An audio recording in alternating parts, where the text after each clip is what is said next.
আজকে বাজার থেকে নিয়ে আসছে যে টমেটো, পাকা টমেটো। আর আজকে বাজার সদাই তেমন কিছুই লাগবে না, তারপরও যেহেতু বাজারে গিয়েছে কিছু না খালি হাতে আসবে, কিছু না নিয়ে আসলে হয় না, সেই জন্য বলছি একান্ত যেটুক দরকার সেটুক নিয়ে আসবে।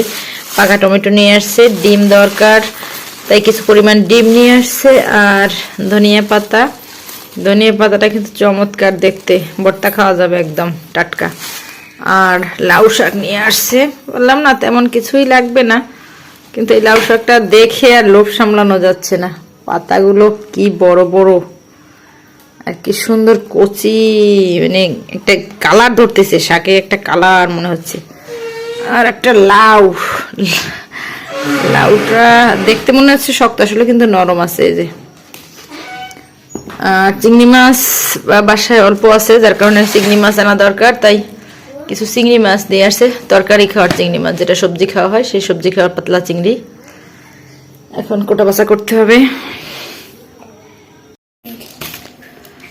কলা সবাই অনেক বেশি পছন্দ করি, আর যার কারণে আপনাদের দুলাভাই সবসময় কলা নিয়ে আসে। আর এই যে দেখেন অবস্থা, পুরো আস্ত একছড়া কলা নিয়ে আসছে, পেকে গেছে। এরপর কি করছে, এই যে আরো একছড়া কলা নিয়ে আসছে। আমি বললাম যে এই যে একছড়া আস্ত আছে, তা এটা কি হবে? বলছে এটা খেতে থাকো, তারপরে এটা খাবা। এই হচ্ছে তার কাণ্ড। কলাগুলো কিন্তু বেশ মানে ভালো, মিডিয়াম সাইজ, খুব একটা বড় না, খুব একটা ছোট। ও পিচ্ছি পিচ্ছি, এগুলো তো কলা না, এগুলো তো কলা না। কত কলা খেতে পারে? আমি হচ্ছে কলা পাগল বুড়ি, তার জন্য এত এত কলা। কলা খেলে বুদ্ধি হয়, বুড়ি কি বলে? কলা খেলে বুদ্ধি হয়। ছোট ছোট কলা খাবো আর বুদ্ধি হবে, এত বড় বড় বুদ্ধি কেটে কেটে পিচ পিচ করে মাথার ভিতরে ঢুকিয়ে দেবো বুদ্ধি। নিয়ে নিয়েছি। আর আমি তো রুটি খুব একটা বানাতে পারি না, তাও চেষ্টা করেছি মোটামুটি যতটা বানানো সম্ভব সেভাবেই আমি মোটামুটিভাবে বানিয়ে নিয়েছি। রুটি আমার ছেলে মেয়ে সবাই অনেক বেশি পছন্দ করে।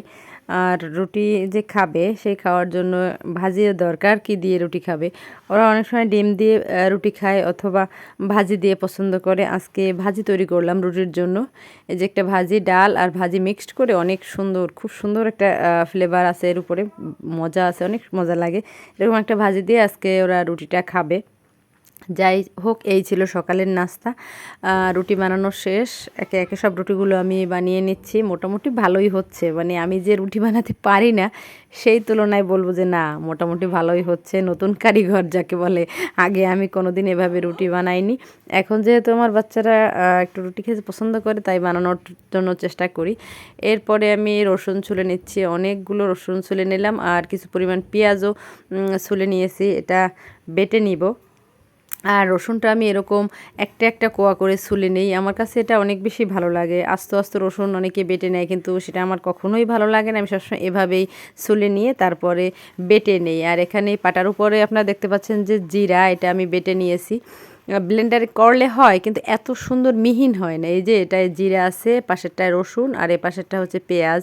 মানে পেঁয়াজ, রসুন আর জিরা তিনটাই আমি পাটায় বেটে সুন্দর করে মিহিন করে নিয়েছি। আর এই দিয়ে তরকারি রান্না করলে তরকারির ঝোলটা এত ঘন ঘন হয়, বেশ ভালো লাগে, মজাও লাগে খেতে। আর এখানে তেলাপিয়া মাছ তেলে ভেজে নিচ্ছি।